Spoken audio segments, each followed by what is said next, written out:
మరిగే నీటిలో ఇలా ఎగ్గు వేసి చూడండి. ఇంటిల్లిపాది ఇష్టంగా అయితే తినేస్తారు. మనం మార్నింగ్ చేసి పెట్టుకున్న నైట్ వరకు చాలా అంటే చాలా మెత్తగా ఉంటాయి. మరిగే నీటిలో ఎగ్గుతో రెసిపీ ఎలా ఏంటనేది మీకు చూస్తేనే కదా అర్థమవుతుంది. లేట్ ఎందుకు, ఇంకా వీడియోలోకి వెళ్ళిపోదాం పదండి. బౌల్ అయితే తీసుకొని అందులోకి నీళ్ళు అయితే వేసుకోవాలి. నీళ్ళు వేసుకొని నీళ్ళని బాగా మరిగించుకుందాము. ఈ నీళ్ళు కొంచెం వేడైన తర్వాత ఎగ్స్ అయితే వేసుకుందాము. ఇలా ఎగ్స్ వేసేసుకొని ఈ ఎగ్స్ని ఉడికించుకోవాలి, బాయిల్ చేసేసుకోవాలి. ఎగ్స్ ఉడికేలోపు ఇక్కడ వచ్చేసి పిండిని అయితే నానబెట్టేసుకుందాము. ఇక్కడ వచ్చేసి కప్పు పిండిని అయితే తీసుకుంటున్నాను. పిండి ఎంత అనేది మీ ఇష్టము, దాన్ని బట్టి మీరు తీసేసుకోండి, తినేదాన్ని బట్టి. ఇందులోకి రుచికి సరిపడినంత ఉప్పు, ఒక 1/2 టీ స్పూన్ అంత చక్కెర, ఇలా చక్కెర ఉప్పు రెండు కూడా వేసేసుకొని మొత్తం ఒకసారి బాగా కలిపేసుకుందాము. ఇలా ఈ విధంగా బాగా కలిపేసుకొని ఇప్పుడు కొన్ని నీళ్లు వేసుకుంటూ కలిపేసుకుందాము. ఇప్పుడు ఇలా కొన్ని వేసేసుకొని కలిపేసుకోవాలి. ఇలా ఈ విధంగా చపాతీ ముద్దలాగా పిండిని తడిపేసుకోవాలి.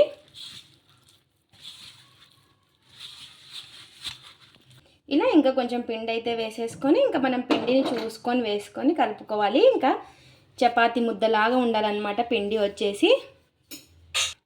ఇలా ఇంకా చపాతీ ముద్దలాగా తడిపేసుకోవాలి పిండినంతా కూడాను. ఇప్పుడు కొంచెం నూనె అయితే వేసుకొని మరి ఒకసారి బాగా కలిపేసుకుందాము. ఇప్పుడు కొంచెం నూనె అయితే వేసుకొని ఈ విధంగా మళ్ళీ ఒకసారి కలిపేసుకోవాలి. ఇలా కొంచెం మెత్తగా బాగా తడిపేసుకోవాలి. ఇలా ఈ విధంగా తడిపేసుకున్న పిండిని ఒక 10 నిమిషాలు అయితే రెస్ట్ అయితే ఇచ్చేద్దాము. నానబెట్టేసుకున్న తర్వాత ఇక్కడ వచ్చేసి ఉడకబెట్టుకున్న ఎగ్గుని పొట్టు అయితే తీసేసుకొని ఇంకా ఇప్పుడైతే తురిమేసుకోవాలి. ఈ ఎగ్గుని వచ్చేసి ఇలా ఈ విధంగా ఎగ్గు మొత్తాన్ని తురిమేసుకుందాము.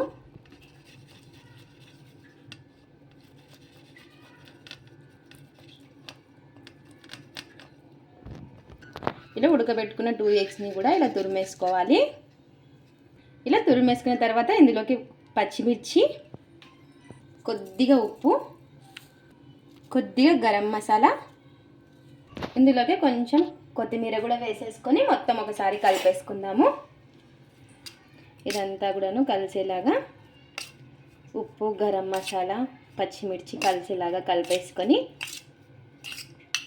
ఇంకా ఇక్కడ వచ్చేసి పిండిని అయితే నానబెట్టేసుకున్నాం కదా. ఇంకా 10 నిమిషాల తర్వాత పిండి చూడండి చాలా సాఫ్ట్గా అయిపోయింది. ఒకసారి ఈ విధంగా చేతితో ఇలా కలిపేసుకొని ఇక్కడ వచ్చేసి నేను మైదా పిండి తీసుకున్నాను. మీరు కావాలి అంటే గోధుమ పిండితో అయినా చేసేసుకోవచ్చు.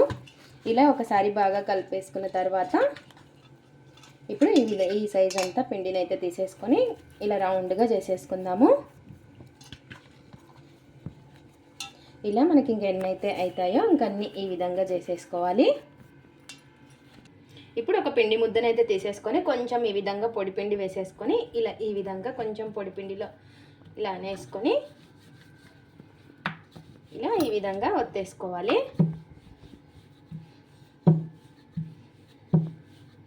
ఇలా ఈ విధంగా ఒత్తేసుకొని కొంచెం ఈ విధంగా పెద్దగా రుద్దేసుకొని కొంచెం నూనె అనేది ఈ విధంగా అప్లై చేసేసుకోవాలి. ఇలా అప్లై చేసుకొని కొంచెం పొడి పిండి అయితే వేసుకోవాలి. ఈ విధంగా పైన ఇలా వేసేసుకొని మొత్తం ఒకసారి ఇలా స్ప్రెడ్ చేసేసుకోవాలి. ఇలా చేసుకున్నది మధ్యలో పెట్టేసుకొని ఎగ్ మిశ్రమాన్ని ఇలా ఈ విధంగా ఫోల్డ్ అయితే చేసేసుకోవాలి.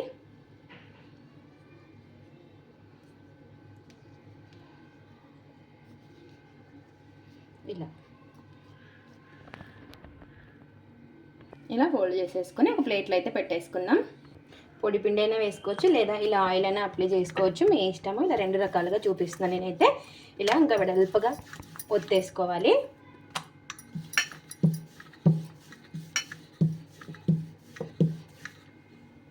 ఇప్పుడు కొంచెం నూనె అనేది అప్లై చేసేసుకొని కొంచెం పొడి పిండి వేసుకోవాలి.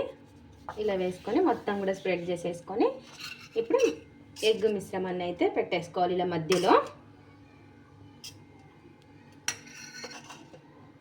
ఇలా ఈ విధంగా ఫోల్డ్ అయితే చేసేసుకోవాలి. ఇలా ఇంకా అన్నీ కూడాను ఇదే విధంగా. ఇప్పుడు కొంచెం నూనె అయితే అప్లై చేసేసుకొని మనము ఒకటైతే తీసేసుకొని ఈ విధంగా చేత్తో ఇలా కొంచెం ప్రెస్ చేసేసుకొని ఇప్పుడు చపాతీ కర్రతో ఒత్తుకోవాలి నిదానంగా, మరి గట్టిగా ప్రెస్ చేసుకుంటూ ఒత్తకూడదు. ఇలా ఈ విధంగా ఒత్తేసుకోవాలి. వేసుకొని ఈ విధంగా చేతితో కొంచెం ప్రెస్ చేసేసుకొని ఇప్పుడు ఒత్తేసుకోవడమే. మరీ అంత పతలాగా ఒత్తుకోకూడదు, ఊరికే జస్ట్ ఇలా అనుకోవాలి. ఇప్పుడు కొంచెం ఇలా ప్యాన్ పెట్టేసుకొని ఈ విధంగా కొంచెం నూనె అయితే వేసుకొని ఇలా కొంచెం స్ప్రెడ్ చేసేసుకుందాం అంతా కూడాను. ఇప్పుడు చేసి పెట్టుకునే ఈ ఎగ్ పరాటాని ఇందులోకి అయితే వేసేసుకోవాలి. వేసుకొని మీడియం ఫ్లేమ్లో 2 వైపులా బాగా కలగొచ్చేలాగా కాల్చుకోవాలి. ఇప్పుడు పైన ఇటు సైడ్ కూడా కొంచెం నూనె అనేది వేసేసుకొని ఇంకా ఇటు 2 వైపులా బాగా కాల్చుకోవాలి. ఈ విధంగా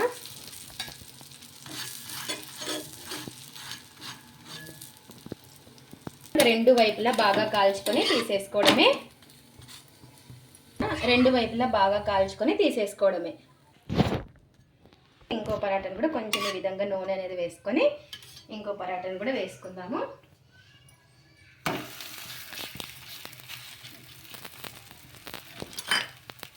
ఇలా ఒక సైడ్ కొంచెం కాలిన తర్వాత ఇంకో సైడ్ అయితే తిప్పేసుకొని కొంచెం నూనె అనేది అప్లై చేసుకొని ఇలా 2 వైపులా నూనె అనేది అప్లై చేసేసుకోవాలి. ఇలా 2 వైపులా బాగా కాల్చేసుకోవాలి. ఇంకా అన్ని పరాటాలు కూడా ఇదే విధంగా చేసేసుకోవాలి. ఎంతో టేస్టీగా ఉండే పరాటాలు అయితే రెడీ అయిపోయాయి. మీరు కూడా ఒక్కసారి ఇలా ఎగ్గుతో కొత్తగా ట్రై చేయండి. చూసారు కదా మనకి పొరలుగా చాలా అంటే చాలా బాగుంటుంది. ఇలా చేసుకోవడం వల్ల మనకి పొరలుగా వస్తుందన్నమాట. మీరు కూడా ఒక్కసారి ఇలా కొత్తగా ట్రై చేయండి. ఇది ఫ్రెండ్స్ ఇవాళ వీడియో. మా వీడియోస్ కనుక మీకు నచ్చినట్టయితే లైక్ చేయండి, షేర్ చేయండి, కామెంట్ చేయండి, సబ్స్క్రైబ్ చేసుకోండి. స్కిప్ చేయకుండా పూర్తి వీడియో చూడండి. చూసిన వాళ్ళు ఒక లైక్ అయితే చేయండి. అలాగే ఎగ్గుతో పరాటాలు ట్రై చేసి ఎలా వచ్చాయో కామెంట్ అయితే పెట్టండి. Thanks for watching. Bye bye.